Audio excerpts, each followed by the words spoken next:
Ya recibimos con muchísimo gusto a Germán de Agosto. Germán, bienvenido. ¿Cómo estás? Todo bien por acá. ¿Vos cómo andás? Muy bien, por suerte. Para hablar de la economía uruguaya, un tema que nos compete, sobre todo si hablamos en la microeconomía. Sí, ahora pensando prospectivamente. La semana pasada charlamos sobre el dato correspondiente al PIB para el segundo trimestre, ¿sí? Para lo que ocurrió entre abril y junio, que básicamente está dando parados casi en octubre, ya es como un poco de historia vieja. Así que ahora lo que hacemos es, nos ponemos y miramos hacia adelante cuáles son las perspectivas que tenemos para los próximos 2 años, ¿sí? ¿Cuál es el insumo que tenemos? Nosotros ya usamos uno de los insumos que tenemos para mirar hacia adelante, que es el encuadro macroeconómico que está previsto en la ley del presupuesto. Eso lo analizamos, que tenía ciertos supuestos sobre el crecimiento, sobre la inflación, sobre el tipo de cambio y otro conjunto de variables macroeconómicas.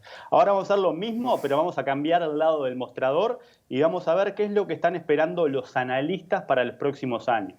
¿Cuál es nuestro insumo? Es la encuesta de expectativas que releva el Banco Central entre una veintena de analistas. Cada 3 meses amplía el universo de preguntas y es en septiembre uno de esos meses, así que vamos a poder ver un poco más qué es lo que están esperando para la economía uruguaya en los próximos años. Y la primera placa refiere a la variable del crecimiento.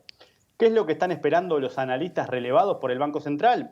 Están esperando una caída más profunda de la que estaban esperando meses atrás, ¿sí? Y más profunda respecto a lo que tenemos previsto en el proyecto de ley del presupuesto. En concreto, lo que estamos esperando es que la economía caiga un 4% en 2020. ¿Sí? Es una caída que cuando uno la mira a la luz de lo que ha pasado en la región y lo que incluso está pasando en el resto del mundo, es una recesión no tan profunda como estamos viendo en otros países, principalmente en nuestros países vecinos, pero no deja de ser una caída grande. La semana pasada dijimos que la caída del segundo trimestre no tenía antecedentes recientes más que el primer trimestre del año 1983. Pero, entonces, esta caída está en línea con esa situación. Entonces, Bien, o sea que se va en la línea de las críticas a la proyección que desde a veces desde la oposición dijeron que eran demasiado optimistas estas perspectivas. bueno, lo que estamos recogiendo acá en esta encuesta es efectivamente, cuando vos mirás el presupuesto, la caída es del 3,5% y acá estamos previendo una caída del 4%. Y a su vez, la recuperación que está prevista dentro del presupuesto es de 4,3% para el año 2021. Y acá lo que tenemos que se desprende en la encuesta de los analistas es una recuperación un poco menos intensa, ¿sí? Del 3,7%. Bien. O sea que por ese lado puede ser, sí, que efectivamente los supuestos de crecimiento que están contemplados dentro del presupuesto lucen optimistas a la luz de lo que son el análisis que se desprende de esta encuesta, que es un relevamiento de nuevo que se hace entre una veintena de analistas. ¿Sí? Bien, ¿cuáles son los sectores más afectados en esto? Y bueno, ahí lo que tenés es el impacto asimétrico que ha tenido la recuperación. Entonces, cuando vos lo mirás desde ese punto de vista que vos me preguntás, una de las cuestiones que también se desprende de esta encuesta es, bueno, ¿cuál es la situación que se espera en el mercado laboral? ¿Sí? Que es otra de las preguntas que se está relevando en esta encuesta. Y ahí lo que vemos es que en realidad la recuperación va a ser más tenue también en relación a lo que espera el presupuesto, principalmente porque todavía hay muchos sectores que están afectados porque la crisis del coronavirus no es una crisis que sea simétrica, tiene un impacto asimétrico dado que afecta distinto a los distintos sectores de actividad. Entonces, eso queda bastante patente cuando nosotros miramos, bueno, ¿qué esperamos para el mercado laboral? Y ahí lo que tenemos en el gráfico de la izquierda es la tasa de empleo, que es lo que refleja la demanda laboral. Lo que tenemos en la línea es lo que ha pasado hasta ahora y los escaloncitos negros son lo que está previsto en la encuesta de expectativas de los analistas relevados. Y lo que vemos en realidad es que no se espera que de acá al 2022 la economía vuelva a los niveles de empleo que tenía previos a la pandemia, ¿sí? El promedio para 2022 en materia de la tasa de empleo nos marca todavía un rezago en relación al nivel que teníamos antes de que irrumpiera el shock del coronavirus. Y eso tiene que ver con lo que vos mencionabas, es que hay muchos sectores que todavía no han vuelto a la normalidad porque todavía están afectadas por las medidas de distanciamiento físico o el cierre de fronteras, por ejemplo. Entonces, hay un análisis muy interesante que publicó la OIT, la Organización Internacional del Trabajo, la semana pasada, donde agarra y analiza la matriz de riesgo de los sectores y cuánta población emplean. Entonces, lo que se desprende es que casi un 50% de los ocupados en Uruguay pertenecen a sectores que son de riesgo alto o de riesgo medio alto. ¿sí? O sea que son sectores que van a seguir atravesando dificultades, incluso cuando se reactive la economía y el PIB vuelva a crecer en el 2021, ¿sí? Ejemplos paradigmáticos son el comercio y comercio minorista y mayorista, reparaciones, la industria, los servicios administrativos, el alojamiento y los servicios de comida y las actividades inmobiliarias, ¿sí?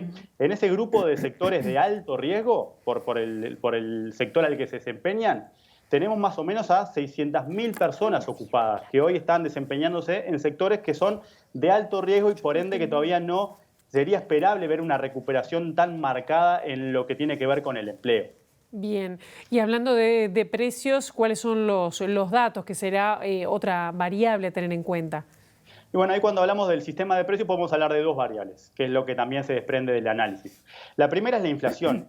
Y ahí sí tenemos un modelo, efectivamente hay un modelo que permite tener una proyección de inflación y lo que está marcando esa proyección de inflación es que la inflación continuaría moderándose, ¿sí? O sea, continuaríamos observando lo que vimos en los últimos meses después del pico que alcanzamos en abril con el 11% de inflación y de hecho la inflación podría entrar dentro del rango meta en algún momento a mitad de la primera parte del año que viene, ¿sí?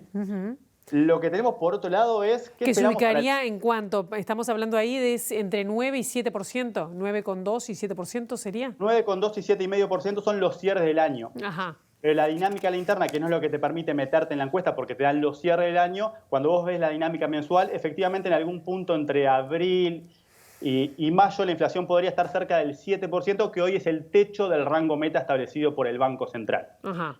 Cuando vos cambiás ahora y te pones el foco sobre el tipo de cambio, ya el tipo de cambio sale de una conjetura, ya no hay un modelo que a vos te tire cuál es la proyección del tipo de cambio. Eso es paradójico, porque es justamente lo que todo el mundo piensa que hacemos los economistas, que es proyectar el tipo de cambio. Pero no, el tipo de cambio en realidad es una variable que no se puede proyectar porque uno no aprende del error que comete al proyectarla, como ocurre con la inflación, con el crecimiento, incluso con el empleo.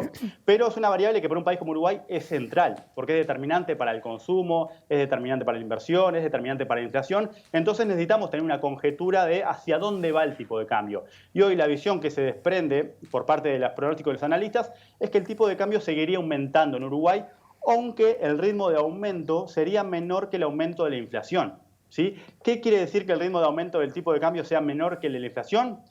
Que la competitividad medida por precio va a seguir siendo un problema, ¿sí? Para que una economía se abarate en términos reales, que es lo que es relevante desde el punto de vista de la competitividad, el tipo de cambio debería aumentar a un ritmo mayor que la inflación.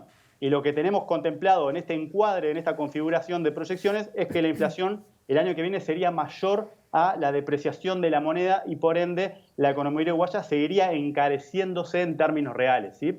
Y este es un desafío importante porque cuando uno mira las proyecciones que se desprenden del presupuesto, las exportaciones serían uno de los puntales de la recuperación de acá en los próximos años. Sin embargo, dado lo caro que hoy está Uruguay en dólares y dado las proyecciones que contemplan una corrección, no contemplan una corrección, perdón, bueno, parece más desafiante todavía alcanzar esos niveles o ese sector externo pujante, dada la configuración de actual de precios relativos, principalmente con lo que es la región, pensando más bien en la situación que tenemos en Argentina o en Brasil, donde las monedas se han depreciado más.